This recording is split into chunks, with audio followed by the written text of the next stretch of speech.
নমস্কার বন্ধুরা, আমি আশা করি তোমরা সবাই ভালো আছো এবং সুস্থ আছো। আজকে আমরা ত্রিপুরা জার্নি চ্যানেলের এই ভিডিওটিতে ত্রিপুরা পুলিশের আন্ডারে যে স্পেশাল এক্সিকিউটিভের রিক্রুটমেন্ট ড্রাইভ হচ্ছে সেটার প্রথম দুটো দিন মানে গতকালকে 29 তারিখ এবং আজকে 30 তারিখে কি গুরুত্বপূর্ণ কোয়েশ্চেন ক্যান্ডিডেটকে জিজ্ঞেস করেছে সেগুলো নিয়ে আজকে ডিটেইলড একটা আলোচনা করব। ভিডিওটি একটু লং হতে পারে, কিন্তু আমি আশা করি তোমরা ভিডিওটি ভালোভাবে শুনবে এবং বোঝার চেষ্টা করবে কি এরিয়া থেকে প্রশ্ন করা হয়েছে ইন্ডিভিজুয়াল ক্যান্ডিডেটকে।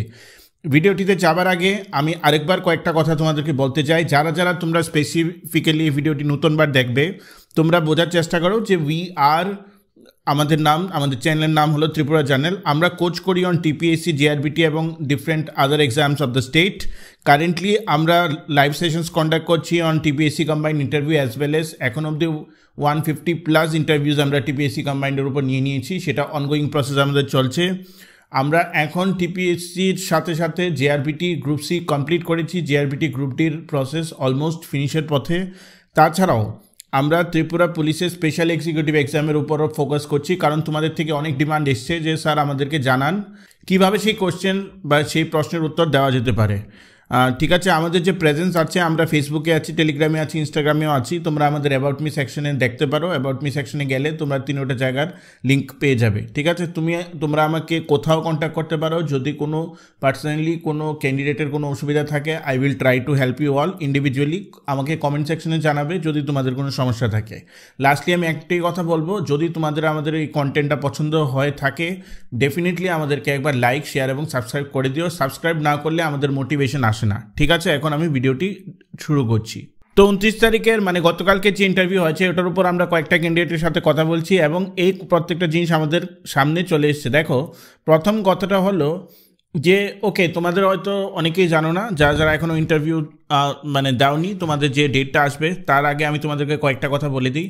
তোমাদের যেটা অরিজিনাল এডমিট কার্ড সেটা ওরা সাবমিট করে রাখবে। তোমাদেরকে বলা হবে একটা ফটোর থ্রুতে তোমরা একটা কপি নিয়ে রাখো, দিয়ে ওটা জেরক্স করে তোমরা বাড়িতে রাখবে। মনে রাখবে অরিজিনাল যে অ্যাডমিট কার্ড সেটা সাবমিট করতে হবে। ঠিক আছে, এখন গতকালকে যে প্রথম ক্যান্ডিডেটকে জিজ্ঞেস করেছে, ওকে জিজ্ঞেস করা হয়েছে তোমার নাম কি, তোমার নামের মিনিং কি, তুমি স্পেশাল এক্সিকিউটিভের চাকরিটা কেন করতে চাও, তোমার মধ্যে কি জিনিস আছে যার জন্য তুমি স্পেশাল এক্সিকিউটিভের যে চাকরিটা করবে সেটাতে আমরা তোমাদেরকে নিতে পারি, তোমার স্ট্রেংথস এবং উইকনেসেস কী।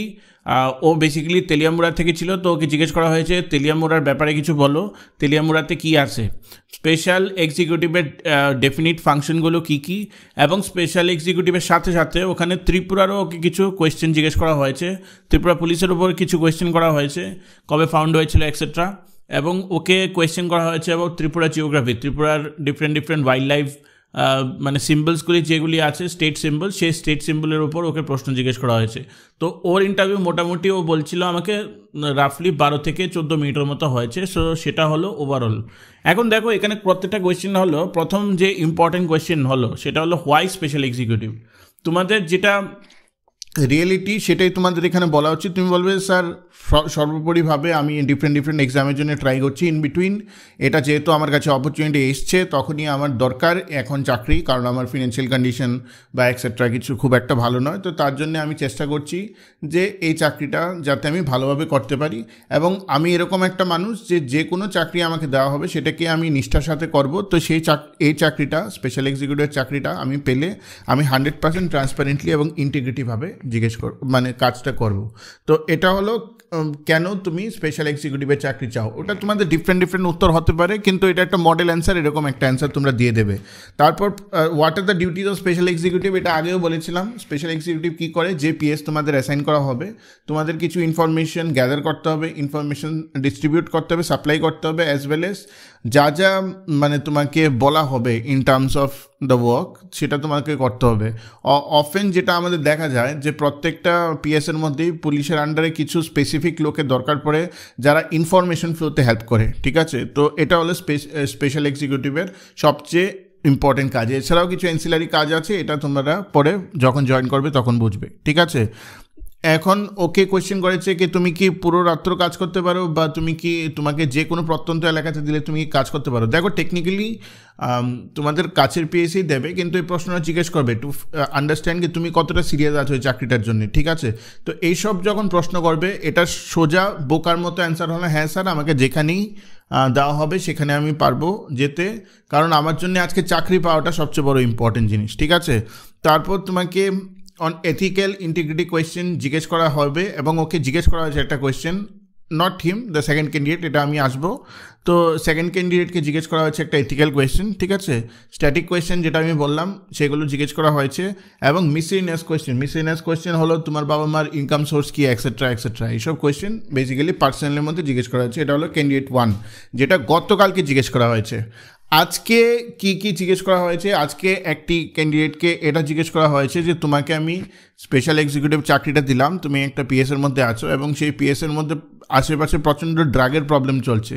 তুমি দেখতে পাচ্ছ যে অনেক জায়গাতে ড্রাগের ছোট ছোট কার্টেল হয়ে দাঁড়িয়েছে, যেখানে ব্যবসায়ীরা ভালোভাবে ডিস্ট্রিবিউট করছে। তো তুমি সেই ইনফরমেশনগুলো পাস করার যেই চেষ্টা করছো, তখন ব্যবসায়ীরা তোমাকে টাকার প্রলোভন দিচ্ছে। ইন দ্যাট কেস তুমি কী করবে? তো এগুলি হলো সিচুয়েশনাল কোয়েশ্চেন, যেখানে ওরা জাজ করার চেষ্টা করে যে তোমার এথিক্স এবং ইন্টিগ্রিটি কী। তো এরকম প্রশ্ন যখন চলে আসবে, তখন কিন্তু সবসময় মনে রাখবে যে তোমার মরাল গ্রাউন্ডটা, যেটা তোমার এথিক্যাল সাইডটা তোমার নিতে হবে, নো ম্যাটার হোয়াট হ্যাপেন্স। এটা হলো পয়েন্ট নাম্বার 1, আমার তরফ থেকে জিনিসটা বোঝার চেষ্টা করো।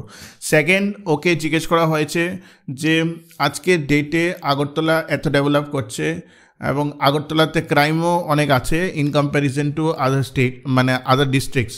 তো তোমার কি মনে হয় ডেভেলপমেন্টের সাথে ক্রাইমের কোনো লিঙ্ক আছে কি আছে না? তো এটাও একটা সিচুয়েশনাল বেসড কোয়েশ্চেন, এটাকেও ও ভালোভাবে ট্যাকেল করেছে। ও বলছে স্যার অ্যাকচুয়ালি বাইরের যে ডিস্ট্রিক্টগুলি, কিছু ডিস্ট্রিক্ট আছে যার মধ্যে এখনও অর্গানাইজভাবে ক্রাইমের ডেটা ধরা পড়ছে না, তো তার জন্যে সেটা সামনে আসে না, কিন্তু মোরলেস অল ডিস্ট্রিক্টই সেম হবে। অ্যান্ড ইয়েস, ডেভেলপমেন্টের সাথে ক্রাইমের কোনো ডাইরেক্ট লিঙ্ক নেই, কারণ যত বেশি ডেভেলপমেন্ট হবে অত বেশি, that means more people will be educated and লিটারেটেড, এবং লিটারেটেড এডুকেটেড পিপল যা ওদের প্রবণতিটা কম অ্যাকচুয়ালি ক্রাইম করার।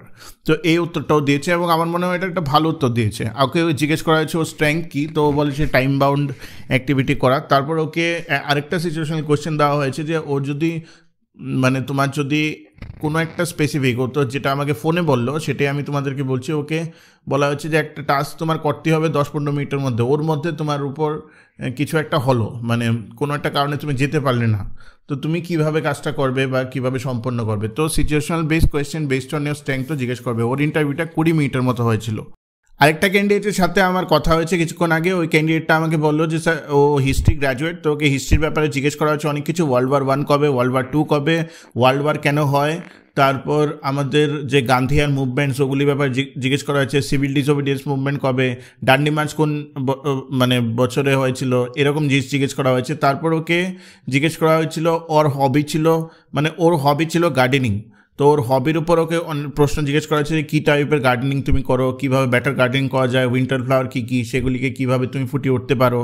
তারপরে 3 নম্বর প্রশ্নে ওকে জিজ্ঞেস করা হয়েছিল ওই 3 নম্বর এরিয়া, মানে ত্রিপুরা স্টেটিকের ব্যাপারে ওকে প্রচণ্ড জিজ্ঞেস করা হয়েছিল, এবং ত্রিপুরা হিস্ট্রির ব্যাপারে জিজ্ঞেস করা হয়েছিল। যেহেতু হিস্ট্রি ক্যান্ডিডেট, ওকে ত্রিপুরার কিংসদের ব্যাপারে জিজ্ঞেস করা হয়েছিল, কোন কিংয়ের কোনটা করেছে, এটা তো তোমরা সবাই জানো নিশ্চয়ই, এটা নিয়ে নিশ্চয়ই পড়াশোনা করছো। তো এরকম কোয়েশ্চেন ওকে জিজ্ঞেস করা হয়েছে। ওর ইন্টারভিউটা অ্যারাউন্ড 14 মিনিটের মতো হয়েছে। ওর ইন্টারভিউতে মোটামুটি তোমার 15-20খানা কোয়েশ্চেন, স্ট্যাটিক কোয়েশ্চেন করে ওকে ছেড়ে দিয়েছে, ঠিক আছে। আর লাস্ট আরেকটা ক্যান্ডিডেটের সাথে যেটা আমার কথা হলো, ও অ্যাকচুয়ালি খুব একটা ফুটিয়ে উঠে বলতে পারিনি। ওকে জিজ্ঞেস করেছে নিজের ব্যাপারে কিছু বলো, এখানে ফাম্বল করছিল। তারপরে ওকে জিজ্ঞেস করেছে যে রবীন্দ্রনাথের ব্যাপারে কিছু বলো, সেটাতে ও ফাম্বল করেছে। তারপরে বোধহয় আর 3-4টে কোয়েশ্চেন করে ওকে ছেড়ে দিয়েছে 7 মিনিটের মধ্যে। তো ব্যাপারটা হলো এই ইন্টারভিউ থেকে 2-3টা জিনিস বোঝা যায় যে প্রথমত 90% অফ দ্য ইন্টারভিউতে ওরা স্ট্যাটিক কোয়েশ্চেন তোমাকে জিজ্ঞেস করছে, 10% সিচুয়েশনাল কোয়েশ্চেন করছে, আর বাদ বাকি তোমাকে জাস্ট জাজ করার চেষ্টা করছে this way or that way. এই হলো ওভারঅল ফরম্যাট অফ দ্য ইন্টারভিউর মধ্যে কিছু ভয়ানক কিছু নেই। তোমরা ভালোভাবে যাও, ভালো ড্রেস কোড পরে যাবে ওদের সামনে, ভালোভাবে প্রেজেন্ট করবে নিজেদের। যা বেসিক্যালি প্যানেল মেম্বার একজনই থাকে বোধ হয়, আই থিঙ্ক একজন ডকুমেন্টেশন করে, আরেকজনের সাথে ইন্টারভিউ হচ্ছে, এইভাবে হয়ে যায় আই থিঙ্ক। তো সেটা ওরা অ্যারেঞ্জ করছে, তোমরা সেটা আরামসে ওদের সামনে দিয়ে আসতে পারো। ওদের কাছে কিছু কোয়েশ্চেন আছে, কোয়েশ্চেনের উত্তর পারলে ভালো, না কোয়েশ্চেনের উত্তর পারলে চলবে, কিন্তু ভালোভাবে ওদেরকে সাথে উত্তর দিতে হবে, কোনো সময় ওদের সাথে আর্গুমেন্ট করবে না।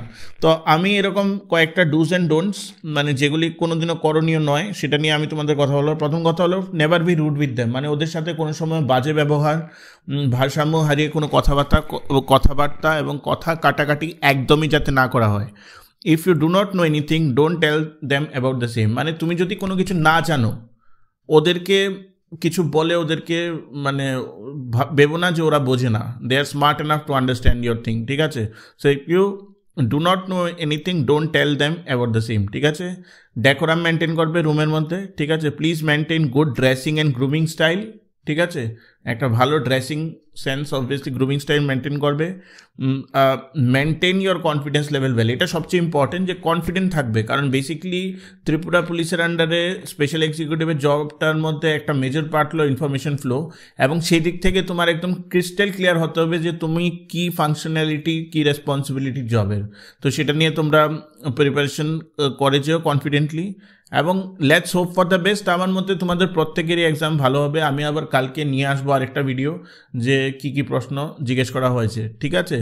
তো আশা করি তোমাদের ভিডিওটি ভালো লেগেছে। আমাদের আরেকবার রিকোয়েস্ট আশা করি তোমাদের ভিডিওটি ভালো লেগেছে। আমাদের আরেকটা রিকোয়েস্ট তোমাকে আরেকবার আমরা করছি যে যদি আমাদের চ্যানেলটা তোমাদের পছন্দ হয় একবার ডেফিনেটলি লাইক, শেয়ার এবং সাবস্ক্রাইব তোমরা করে দিও, ঠিক আছে। ধন্যবাদ, অসংখ্য ধন্যবাদ।